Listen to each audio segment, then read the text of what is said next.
Som rád, že aj po týždni, kde niektorí ešte nosia kraťasy a iní zimné bundy, ste si našli čas na týždenný prehľad noviniek. Tento týždeň sme na serveri Gišťajna.cz písali o novom vynovenom outdoorovom telefóne. Konkrétne sa jedná o značku VK World, ktorá pod označením Stone V3 už v minulosti uviedla svoj mobil a teraz dostáva prívlastok V3S. Tento telefón bude mať ochranu IP67, aj keď pripomína staré dobré tlačítkové telefóny. To znamená, že polovica sú tlačítka a polovica displej, bude odolný voči vode a prachu a jeho robustné telo aj proti rozbitiu. Stone V3S je odolný dokonca voči extrémnym teplotám a spoločnosť udáva, že by mal vydržať až do teploty minus 50 stupňov. Toto všetko by mal zabezpečiť kovový rám, vyrobený zo zinkovej zliatiny. Model V3S bude predávaný v 4 farbách, a to konkrétne čierna, zelená, oranžová a modrá. Dokonca sa predpokladá, že bude lacnejší ako jeho predchodca V3. Jeho odhadovaná cena by mala byť iba okolo $30. Za túto cenu však nemôžete čakať, že bude mať závratné parametre. Telefón bude mať iba 2,4 palcový displej, 64 MB RAM a bude podporovať microSD karty. Jeho batéria by sa mala pohybovať okolo 5200 mAh. Proste taký telefón do nepohody, pre dôchodcov, pre deti alebo na výlety za polárny kruh. V3S by sa mal začať predávať už v októbri.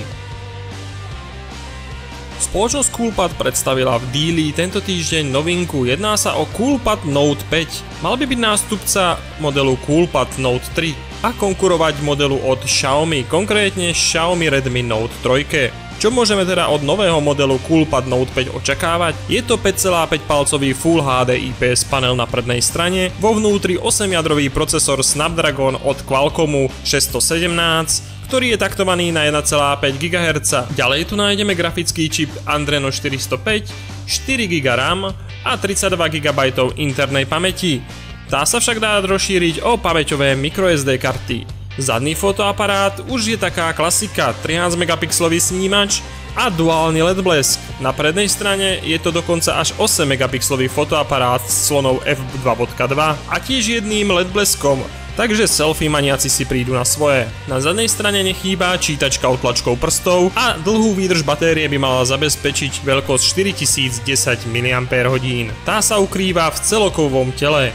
Jeho hrúbka je 8,8 mm a váha je trošku vyššia, až 173 gramov. Novinka sa bude predávať v dvoch farebných prevedeniach, zlatá a šedá. Na indický trh by sa mala dostať táto novinka 18. októbra za cenu okolo 150 €. Uvidíme, akú cenu nasadia čínske e-shopy, skade aj vy určite pravidelne objednávate.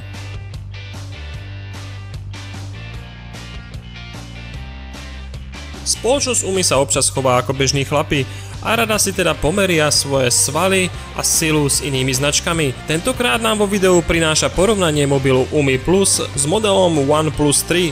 Uvidíte v ňom porovnanie viacerých parametrov, zaujímavé môže byť napríklad porovnanie Wi-Fi sietí. Je jasné, že na trhu je veľa modelov do $200, ktoré majú podobné parametre ako UMI Plus, ale pokiaľ vás zaujal tento telefón, tak by ste mali vedieť, že má displej od Sharpu, 4000 mAh batériu, ktorá podporuje rýchle nabíjanie, procesor Helio P10, 4 GB RAM, 32 GB ROM, 13 megapixelový fotoaparát od Samsungu a mnoho ďalšieho. Pokiaľ ste teda skalný fanúšik čínskych telefónov, určite si pozrite konkrétne špecifikácie, tie nájdete aj na našej stránke Gišťajna.cz. Na našej stránke sa až tak často nevenujeme TV boxom a preto sa poďme pozrieť na jeden zaujímavý kúsok. Jedná sa konkrétne o jednoducho označený TV box Yoka TV KB2. Čo sa skrýva pod týmto uchvatným názvom?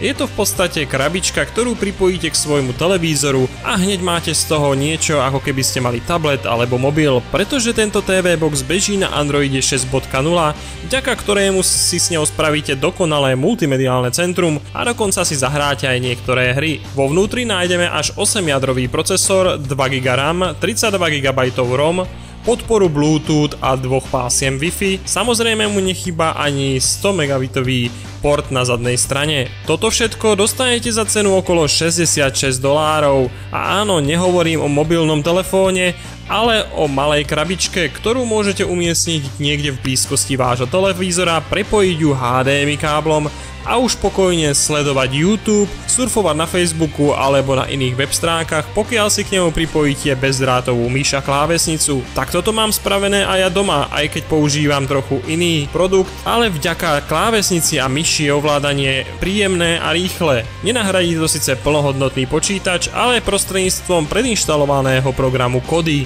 Môžete sledovať zaujímavé televízne stanice zo zahraničia alebo archívy niektorých československých televízií. Taktiež sa môžete vďaka programu Kodi dostať k najnovším filmom, aj keď často v nie veľmi dobrej kvalite a samozrejme s titulkami.